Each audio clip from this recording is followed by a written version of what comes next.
Dunia ini sebentar saja, dunia ini fata morgana. Penuhilah amal yang mulia agar dapat tempat di surga.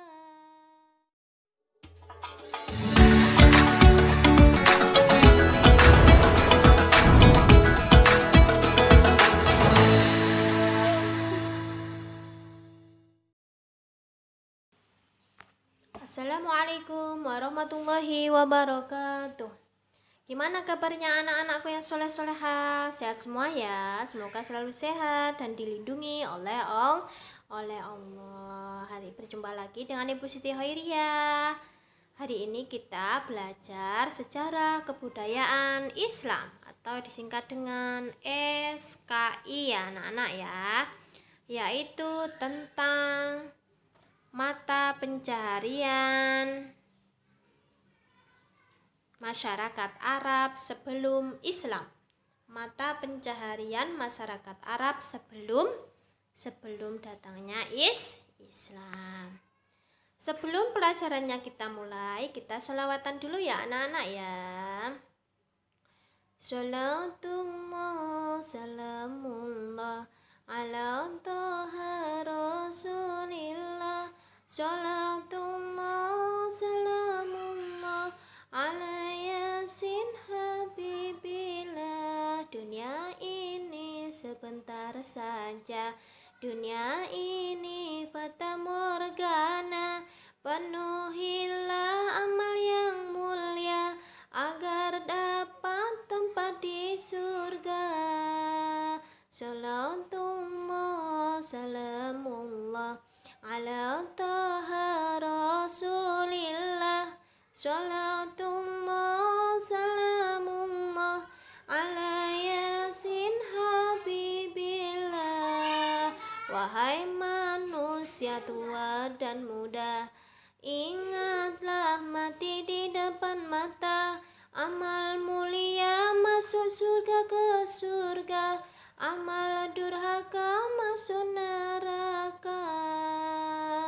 Salatullah salamullah ala taha rasulillah. Salatullah salamullah ala yasin habibillah. Bersama ya anak-anak sholawatan. Dunia ini sebentar saja, dunia ini fata morgana. Penuhilah amal yang mulia agar dapat tempat di surga. Salatullah salamullah ala taha rasulillah. Salatullah salamullah ala yasin habibillah. Wahai manusia tua dan muda, ingatlah mati di depan mata. Amal mulia masuk ke surga, amal durhaka masuk neraka. Itu tadi anak-anak ya. Kita sholawatan dulu sebelum mulai pelajarannya. Selanjutnya beternak. Nah, dulu pencahariannya yaitu beternak unta. Nah, itu tadi anak-anak ya gambarnya seperti itu. Orang Arab beternak unta. Beternak ya judulnya, bukan beternak unta. Perhatikan, beternak menjadi sumber kehidupan bagi Arab Badui. Arab Badui. Mereka berpindah-pindah mengiring ternaknya ke daerah yang sedang musim hujan atau padang rumput. Mereka mengkonsumsi daging dan susu dari ternaknya, serta membuat pakaian dari bulu domba. Jika telah terpenuhi kebutuhannya, mereka menjualnya kepada orang lain. Itu pencahariannya ya anak-anak ya. Orang kaya di kalangan mereka dinilai dan terlihat dari banyaknya hewan ternak yang dimilikinya. Berarti di sana orang kaya yaitu mereka yang mempunyai banyak hewan ternak yang dimilikinya. Selanjutnya,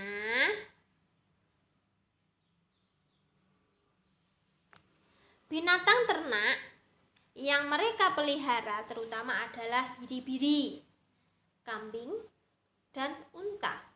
Selain Arab Badui, sebagian masyarakat perkotaan yang menjadikan beternak sebagai sumber penghidupan. Beternak sebagai sumber penghidupan, menggembala. Ada yang menjadi mengembala ternak milik sendiri, ada juga yang mengembala ternak orang lain. Seperti Nabi Muhammad SAW ketika tinggal di Bani Sa'ad, beliau seorang pengembala kambing. Begitu juga Umar bin Khattab, Ibnu Mas'ud, dan lain-lain.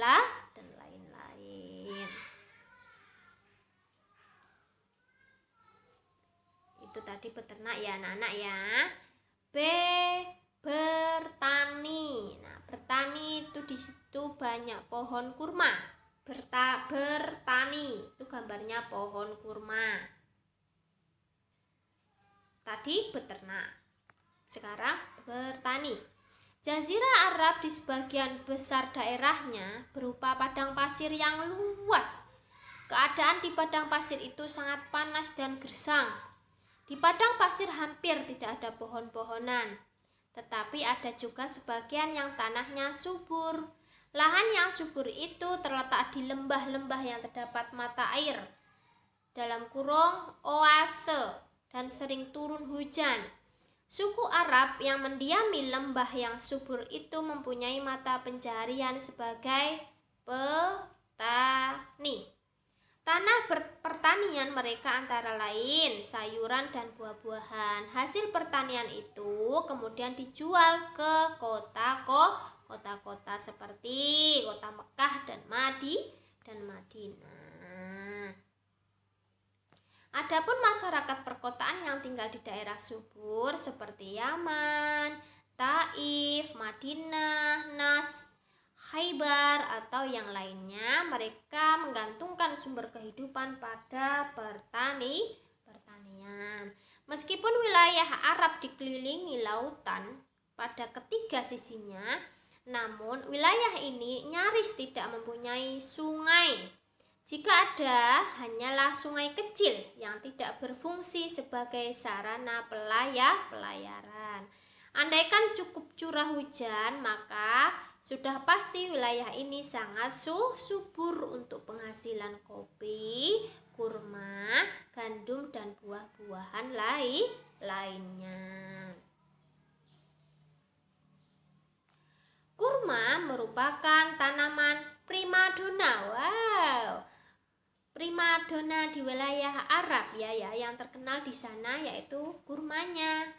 Ia sangat dekat dengan kehidupan masyarakat, baik mereka yang kaya maupun miskin. Sebab tanpa pohon kurma, maka kehidupan di padang pasir akan semakin terasa sangat menderita.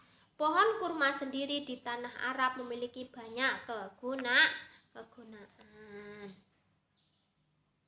Buahnya merupakan makanan tetap masyarakat Arab. Bijinya sebagai persediaan untuk makanan unta.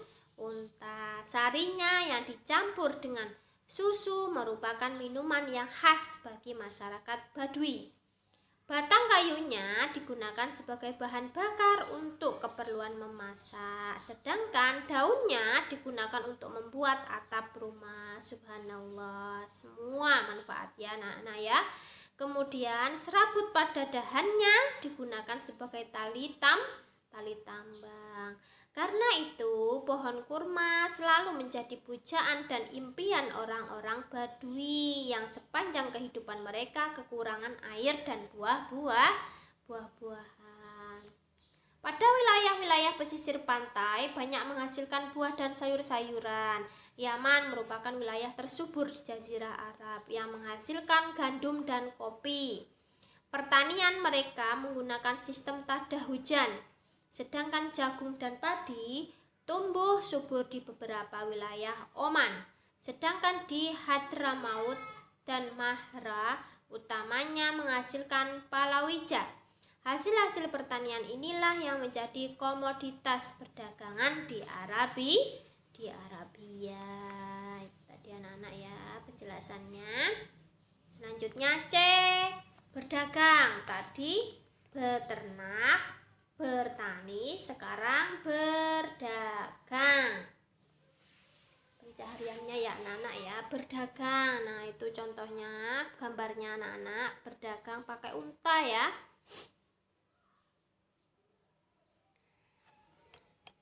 Selanjutnya, suku-suku Arab yang tinggal di kota seperti Mekah dan Madinah mayoritas bekerja sebagai pedagang.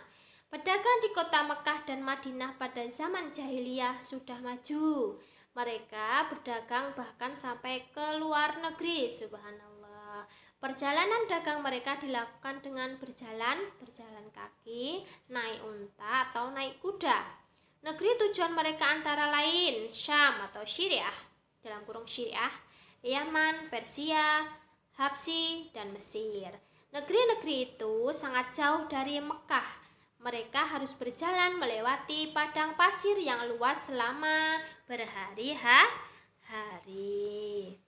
Perjuangannya ya. Biasanya mereka berangkat secara berombongan untuk menghindari perampokan di perjalanan. Perampok di perjalanan.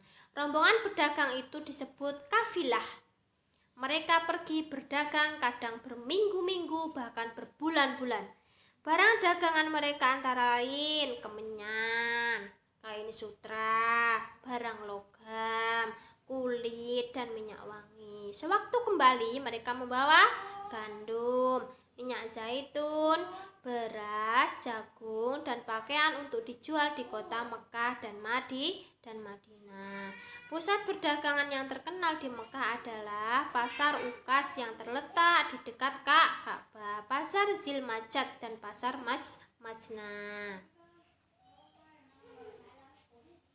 Selanjutnya, suku Quraisy merupakan penduduk Mekah yang memegang peranan dalam perniagaan di Jazirah Arab.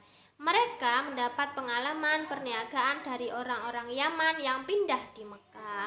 Orang-orang Yaman terkenal keahliannya di bidang perniagaan. Selain itu, kota Mekah memiliki Ka'bah sebagai tempat orang-orang di Jazirah Arab melaksanakan ziarah atau ibadah haji setiap tahunnya.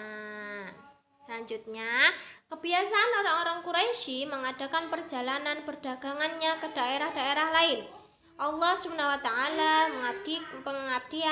mengabdikan perjalanan dagang mereka sebagai perjalanan dagang yang sangat penting dalam dunia perekonomian, khususnya di Jazirah Arab, yaitu perjalanan musim dingin menuju Yaman dan perdagangan musim panas ke negeri Syam. Bismillahirrahmanirrahim. Li'ila fi Quraisyin ila fi rihlata syita'i was-sayf falyabudu rabb hadzal bait alladzi at'amahum min ju'in wa amanahum min khauf. Artinya, karena kebiasaan orang-orang Quraisy, yaitu kebiasaan mereka bepergian dan musim dingin dan musim panas, pada musim dingin dan musim panas, maka hendaklah mereka menyembah Tuhan pemilik rumah ini, yaitu Ka'bah. Tuhan dalam kurung pemilik rumah ini Ka'bah, yang telah memberi makanan kepada mereka untuk menghilangkan lapar dan mengamankan mereka dari rasa ketakutan.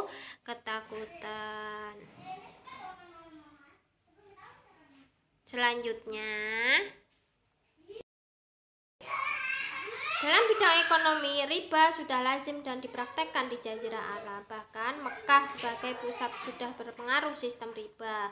Hal ini biasa terjadi karena terpengaruh dengan sistem perdagangan yang dilakukan oleh bangsa lain. Adapun alat transportasi utama saat itu adalah unta yang dianggap sebagai perahu padang pasir. Unta merupakan kendaraan yang menakjubkan. Unta memiliki kekuatan yang tangguh, mampu menahan haus dan mampu menempuh perjalanan yang sangat jauh. Unta-unta ini pergi membawa barang dagangan dari satu negeri ke negeri lainnya untuk diperjualbelikan. Itu tadi anak-anak mata pencaharian orang-orang Arab di Mekah dan Madinah. Semoga bermanfaat ya anak-anak ya. Terima kasih, selalu semangat.